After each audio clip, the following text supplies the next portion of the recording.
এখানে এই লোকটি গাড়ি থেকে বের হয়ে কল থেকে পানি নিতে যায়। আর যখনই কল ঠেলে তখনই কল থেকে অজস্র হারে সোনার কয়েন পড়তেছিল। আরে এগুলা কি? আরে এখান থেকে সোনার কয়েন বের হচ্ছে। এই বলে সে কল ঠেলাতে থাকে। আর সেখান থেকে অজরে সোনার কয়েন বের হতে থাকে। আর তখন সেখান থেকে একটা কয়েন হাতে নিয়ে সে দেখতে থাকে। আর তখনই গাড়ি থেকে পিছনে তার বন্ধু বলে, "আরে পানি নিয়ে আয় তাড়াতাড়ি। যদি না পাস তাহলে সামনে থেকে নিয়ে দেবো। তাড়াতাড়ি আয়। আরে রাখে তোর পানি। এখানে আয় দেখে যা এটা কি? সোনার মতো দেখা যাচ্ছে অনেক কয়েন এটা। আচ্ছা কি দেখি তো এক্ষুনি আসতেছি আমি।" তারপর তার বন্ধু গাড়ি থেকে নেমে সেই কয়েনগুলো দেখতে যায়। জানে না কি হয়েছে। তাকে পানি আনতে পাঠালাম আর সে কি এখানে করতেছে। এই কই দেখি কি এগুলা দেখি তো। আরে দেখ দেখ এগুলা কি? দেখ তো দেখে কি মনে হচ্ছে। আচ্ছা দেখি তো একটা। এরপর সে একটা কয়েন হাতে নিয়ে বলে, "আরে এটা তো অনেক ওজন দেখতেছি। আচ্ছা ভালো করে একটু দেখে বল তো এটা কি?" "আচ্ছা দাঁড়া এক্ষুনি দেখে বলতেছি।" "আরে এটা তো সোনা।" "কি বলিস ভাই? এটা সোনা?" "হ্যাঁ, হ্যাঁ এটা একদম খাঁটি সোনা।" "আরে আমি এই কলটা ঠেলেছি আর সোনার কয়েনগুলো পড়ছে। পাগল নাকি? এই কল দিয়ে কোনোদিন সোনার কয়েন বের হয়? আচ্ছা তোর বিশ্বাস না হলে তুই এক্ষুনি ঠেল দেখ এখনই কয়েন বের হবে। আচ্ছা দাঁড়া আমি এক্ষুনি ঠেল। আর যখনই সে কলটি ঠেলা দেয় আবারও সোনা বের হতে থাকে। "ভাই দেখ এই কল দিয়ে সোনা বের হচ্ছে।" "আরে তাই তো।" আর সে আবারও ঠেলাতে থাকে। "আরে ভাই এই সোনাগুলো বের হচ্ছে কিভাবে?" "আচ্ছা আচ্ছা কেউ আসার আগে চল এই সোনাগুলো আমরা কুড়িয়ে নিয়ে ব্যাগে ঢুকাই। আচ্ছা তুই গাড়ি থেকে এক্ষুনি একটা ব্যাগ নিয়ে আয়।" "ঠিক বলেছিস।" এই বলে সে দৌড়ে গাড়ি থেকে ব্যাগ আনতে যায়। "আরে এখানে কেউ আসবে না তো?"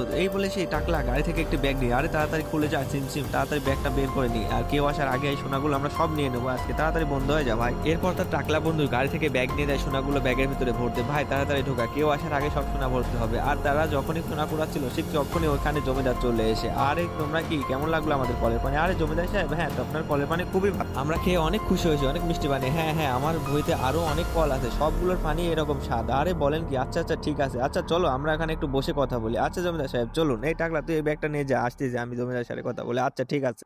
"আসো, আসো এখানে বসো। আচ্ছা, আচ্ছা শোনো বসার আগে তুমি চাইলে আমার পুরো জমিটা ঘুরে দেখতে পারো।" "আরে আচ্ছা ঠিক আছে দেখা লাগবে না। আমি আপনার জমি এমনিই পছন্দ করেছি। আপনি বলুন এখন এটার দাম আপনি কত চাচ্ছেন?" "দেখো আমার জমিটা একদম সোনার টুকরো। যা ফলাবে তাই ফলবে। হ্যাঁ ঠিকই বলেছেন। একদম খাঁটি সোনা। এরকম জমি আর তুমি একটাও পাবে না। আমি ৩ কোটি টাকা চাচ্ছি।" "আরে জমিদার সাহেব অনেক বেশি হয়ে যায় ৩ কোটি টাকা। এত দাম দিয়ে এই জমি কে কিনবে?" আর তখনই তার মাঝে সেই টাকলা বন্ধুটি চলে আসে। "দেখো যদি তুমি জমিটা নিতে চাও তাহলে নাও। না হলে আমার আরো অনেক কাস্টমার আছে। তুমি ফালতু কথা বলবে না। জমিদার সাহেব আপনি রাগ করবেন না। ২ টো মিনিট দেন আমি ওর সাথে কথা বলে তারপরে আপনাকে সিদ্ধান্ত জানাচ্ছি।" "আচ্ছা যাও কথা বলে